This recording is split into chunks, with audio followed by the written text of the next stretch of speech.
1 in 20 people has been a victim of crime, which means that 19 out of 20 people are criminals. No wonder we need police. In the olden days, if someone did something wrong, there was nothing you could do except form a mob with your neighbours and hunt them down and kill them. But today, we've got one other option, thanks to Sir Robert Peel, who in 1829 discovered the police, here on a spot marked today by a ceremonial wind turbine. Once the police had been invented, victims of crime knew who to ask for help because of their special hats, designed to be visible at a distance by people being murdered in the London fog. Police tried to stop crime, but couldn't exist without it. If there was no crime, what would they do? Except spend all day putting addresses on bikes with that hammer.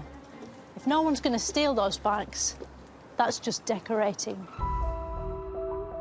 Of course, there's no point fighting crime if you don't know what crime is.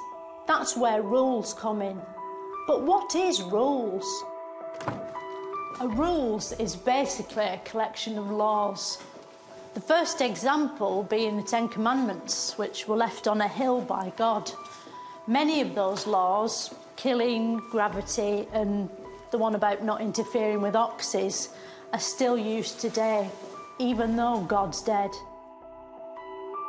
So, who decides what's right and what's not right, and works out what the punishment should be, and then writes it down?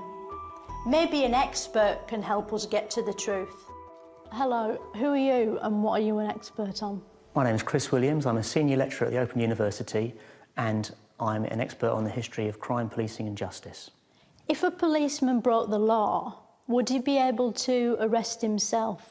I don't think so, no. Under the Police and Criminal Evidence Act, the arresting officer has to sign the prisoner over to the custody officer, and if they were one and the same person, I can't see how that would work.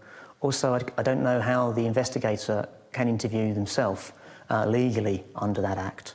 And if the case ever got to court, which I don't think it would, the defendant would be in a position to cross-examine himself. So I think the judge would stop the trial at that point. But no, I think is the answer to your question. When they do reconstructions, you know, on telly, they're dead convincing, aren't they? Have any of them sort of, like, got a bit out of hand and turned back into an actual crime? Not to my knowledge, no. It must have happened.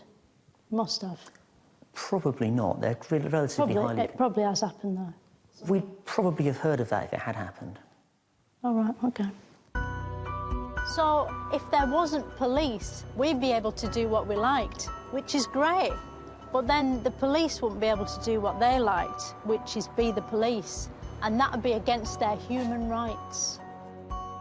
Next time on Moments of Wonder, I'll be finding out how all these little flaws make it easier to get between the big flaws.